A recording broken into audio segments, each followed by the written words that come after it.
Continuing on with the Transformers movie series, I've already reviewed the first movie, Transformers Revenge of the Fallen, which is the second movie. Now we get in to Transformers Dark of the Moon. If the title didn't seem retarded enough. Dark of the Moon. Wow. From a grammar standpoint, that's amazing. So we already know from the title that it has something to do with the dark side of the moon, but it's the dark of the... whatever. It's fucking in the fucking title. In my opinion, this one is my worst one. I can stand the first one, but I don't like it. Second one I hate, except for the forest battle. You'll find that in my review. Watch it. This one I don't like. I thought this one was overwhelming with action that just kept going on and on and on and on. Scenes should have ended, but they kept fucking lingering, so the action didn't even matter because what was going on, I just didn't care. I wanted it to be over. The building falling over, it took a fucking hour for that fucking building to fucking fall over. They go from level to level to level and they start sliding down. Who gives a fuck? Just fall over and just be done. I never thought I'd say, you think Man of Steel, people complain that Man of Steel had so much action that it didn't give a break. Watch this fucking movie. The last fucking 45 minutes is like a fucking guns blazing, buildings falling over, robots jumping, I mean, guys parachuting out of fucking planes and shit. It's crazy. Well, that stuff should be awesome. No, it ain't. It's not. So some of it's just pointless stunt shit going on.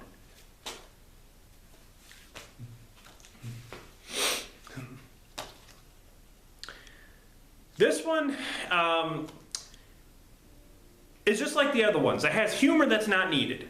Characters you don't care about. Robots that are just there. You don't know who they are or whatever. It's got a fucking invasion, which we haven't seen before in the other ones really. I mean, it's got, you know, all these ships start coming in, kind of like the Avengers in a way, but Transformers.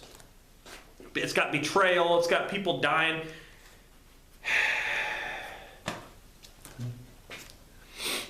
I don't even fucking want to review. I don't want to review this movie. Okay. So in the third movie, it's kind of like in steps. You got Shia LaBeouf. He's becoming a man now. He's a man, but he still goes no. Not as much really in this movie, but you get it. He's getting older, obviously. He went from being in high school to the second one being in college, and now he's on his own getting a job, and he's trying to, you know, just because of what happened before with the robots and stuff, he earned himself a medal, and he thinks that he's all hot shit now because he's got a medal, but it's hard for him to find a job. And it's like in this movie, it's kind of pointless for him because it's like he wants to matter. It's like, what, you didn't matter in the second film? Look what you did. You fucking saved Optimus Prime's life. You brought him back to life. You fucking went to robot heaven and you got the matrix of leadership. You talked to all the primes in robot heaven, and you died, and then you came back. You're saying that you don't really matter? Like, you don't think you're doing anything? Like, what the fuck? Are you brain dead? So in this movie, he's trying to become something, getting a job, meeting these stupid people like John Malkovich's character who's just like, I'm a karate expert. Oh, why is she using the yellow cup on the red level? What the fuck? I mean, what the fuck? Come on. It's stupid, pointless comedy that is not funny. And they could have cut a lot of this shit out and just made room for other things like the Transformers, maybe more backstory, maybe more characters that can be introduced properly. For instance, Ratchet. He was the most pointless character in this film. Ratchet is like only seen a couple times. They shit on him like they do in Ghostbusters for Winston.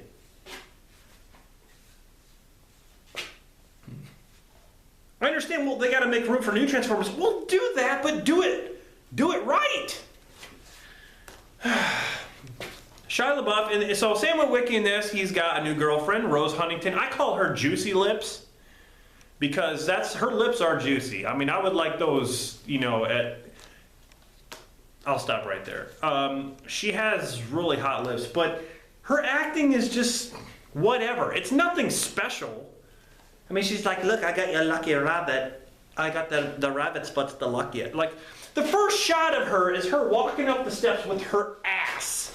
She's in her underwear, her ass is the first shot. I'm not complaining, but what is with Michael Bay? Okay, now just walk up the stairs and I'll have the camera right on your ass. Oh my God, that's so beautiful. Keep going, keep going. Oh yeah, oh, I gotta take a picture with my eyes for later. It's in the memory, it's locked. Oh my God. Why do we need sex appeal? Megan Fox showing off her ass, bending over on a motorcycle. Juicy lips, walking up the stairs, showing her ass, flaunting everything. Nice legs. She does have nice legs and a nice body, and the same way Wiki should hit that. But honestly,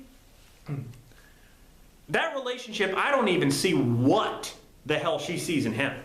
Honestly, that don't fit. When I see them two together, she's much taller than he is. I don't see it.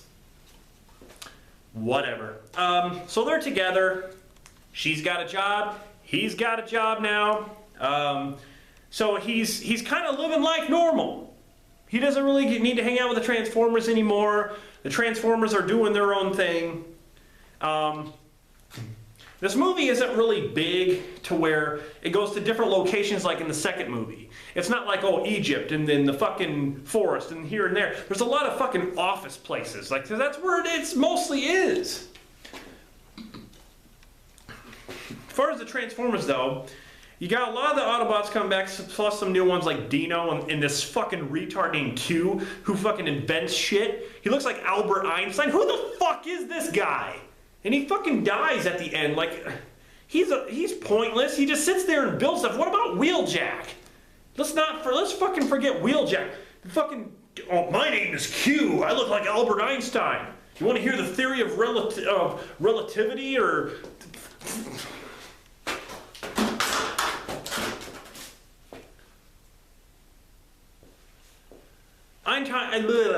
Oh fuck, I can't even talk. So, this movie is about a huge betrayal between one of the Autobots. Now, Sentinel Prime, who was Optimus Prime's leader before all this shit went down, he's basically resurrected or woken up, and he was on this ship on the moon. And back in in mankind, or when the first astronauts set foot on the moon, it was all classified information. They found the fucking Ark ship that crashed there on the dark side of the moon, and the ship contained some Autobot bodies and some things called pillars. And these pillars, what these pillars do, you have to have like hundreds of pillars to get the space bridge to activate. And the space bridge is, is in the cartoon, like basically you jump in the space bridge and you end up at another place, like a portal, so to say. What they want to do is bring Cybertron to them. They don't want to go to Cybertron, they want to bring Cybertron to them. Sentinel Prime is behind this, and he's a grumpy bastard. He's like, ugh, where are my pillars? Leonard Nimoy plays the voice of him, but whatever. He's among the Autobots, and he turns on the Autobots. He kills Ironhide, and fucking. Now he's bad, and it's like they go through that whole storyline where Megatron was the most pointless character. He's fucking walking through the desert. He looks like shit. He's got parts hanging. He doesn't even look complete. His head's all gashed and shit. He is pointless through the movie. He's sitting on his ass. He sits on his ass when he first shows up, then he sits on his ass at the end battle. He's sitting in an alleyway, just sitting like a fucking homeless man. What the fuck are they doing with Megatron? Here you got him in the first movie. He's this big, giant motherfucker who you should be intimidated by. Second movie, he's got a little bit more power. He's a triple changer kind of guy. And he's more powerful than he was. Here we got Megatron sitting on his fucking ass, wearing this cloak thing over his face. What the fuck, Megatron? Then you got Sam Witwicky who kills Starscream by shooting this grappling hook and it gets stuck in his face and he kills Starscream. Oh my God. And then you got another pointless Transformer, Shockwave, who's supposed to be this iconic Transformer, Shockwave. He's got this huge gun and he comes with this snake-looking thing, this fucking robot snake that goes underground and shit. He shows up and he only says like 2 things, like Prime. Pointless fucking character. He shows up in the beginning, he leaves. Shows up at the end, he just walks down the street all slow and people are trying to fire on him. He's a fucking pointless character. That snake thing is more popular than him. That snake thing is the stupidest thing. It just goes in and out like and goes on this building, tries to tip this building over, which I told you was the, oh God, it was like taking forever. I'm like, will that building just fucking fall? You got this robotic snake thing going inside of it, just fucking fall!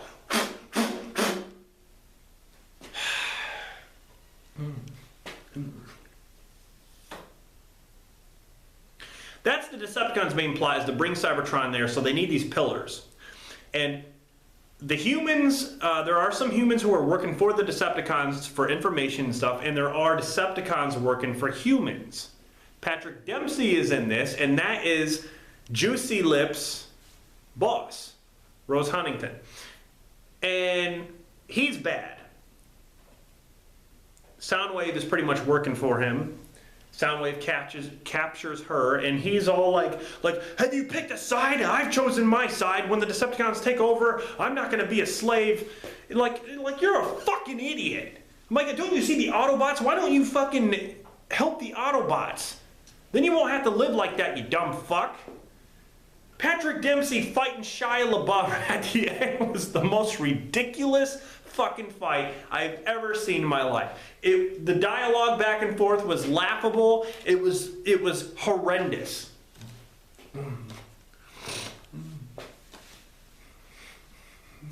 So the Autobots bring the war to the Decepticons because you got Sentinel Prime, Starscream, and Megatron. They're all on this building getting all the Decepticons get all the pillars and start to get Cybertron to come down to Earth. And in the meantime, the Autobots are just waging war. They're going to go into the city, and the city's a war zone. You got ships flying around, robots dying. You don't even know who the fuck they are. You got a lot of human element, a lot of military with Tyrese Gibson, you know, walking around with his team of misfit fuckers.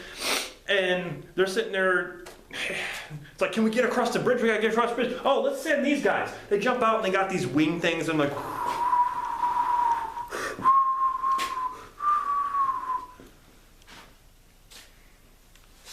It's like fucking 40 minutes of that shit. It's like I said, it's so overwhelming that you don't get a break from it.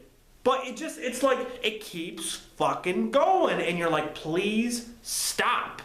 Just stop. The fucking building, I can't stop talking about that fucking building. Fucking building won't fall over already. They're in the building, they're going from level to level, sliding down and shit. Their fucking Transformers going in the building, trying to kill him, that snake thing. Fuck, man. There's a huge fight between Sentinel Prime and Optimus Prime, which was actually pretty good. It was better than the Fallen versus Prime, because Prime kicked Fallen's ass. Sentinel Prime the Fallen is supposed to be this ancient evil, but yet Sentinel Prime is tougher. That fight was okay. Then Megatron steps in and helps Prime out, and then Prime pretty much kills both with one fucking arm. I mean, Prime does all the work. I wish they would have gave some of the other Autobots some time to do things. There was like these wrecker NASCAR cars. They were okay, but they were really nothing special. They ripped this Decepticon apart. That's all they do. But like Optimus Prime, without him, you'd be dead. He's the only one carrying the torch. They should have some other people in there, some other Autobots doing some stuff. But that's what I don't get. Like the space bridge, when it activates, like all these robots and stuff start coming up from the moon. Like they were buried in the fucking moon, and they start coming up out of the moon, and then they go in the space bridge, and then that whole invasion starts. And you can't hide this shit. This is an invasion. Okay? So you can't say that, you can't write this off as, you know, oh, something else happened. It wasn't aliens. Of course it wasn't. It wasn't on TV. Fuck. So that's basically the whole movie. Shia LaBeouf doesn't think he's important, and, you know, he ends up trying to fight alongside with the Autobots once again, which he already fucking did. There's nothing different about it. He just went to get a job to feel like he needs to feel like he's going to be somebody. I guess this is where he, you know, maybe this is what he needs to do. He needs to fight alongside the Autobots.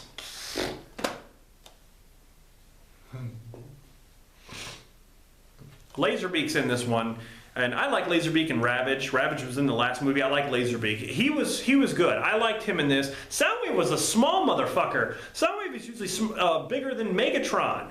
Soundwave was fucking small. But I'm glad to see him because, you know, I'm a fan. And then Barricade, from the very first one, the cop, fans were mad. They wanted Barricade back because he just disappears in the first movie. And they bring Barricade back for this one, but you can only see him in a couple shots, then he dies. He doesn't do a damn thing. You can't even fucking see him hardly. Oh, sure, I'll bring Barricade back. Let's just put him in the background. Fuck you! Barricade he was awesome. I'm sorry.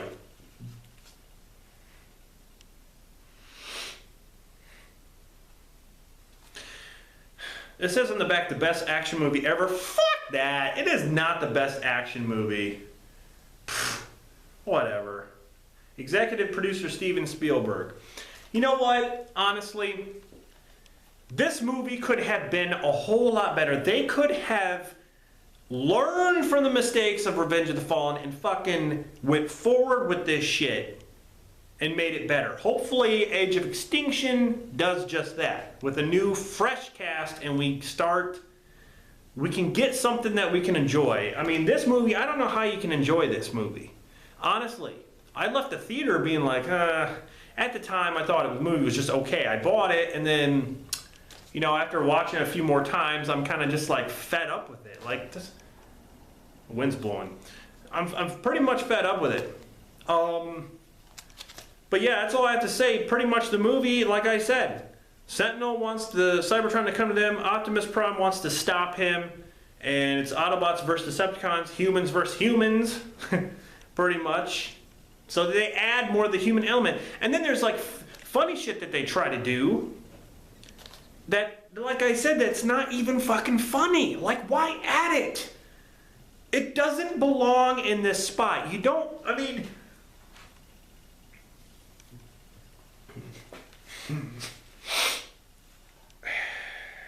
If you have a bag of oranges and you put an apple in there, it don't fit. It don't belong.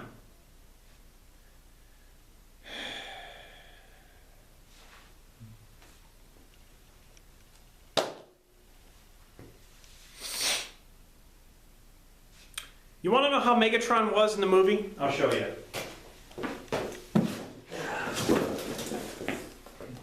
This is Megatron, okay? All beat up. Parts missing and shit. This is all you would have to do to break him. Dead. That's it. That's all you would have to fucking do. What a fucking joke. What a fucking joke.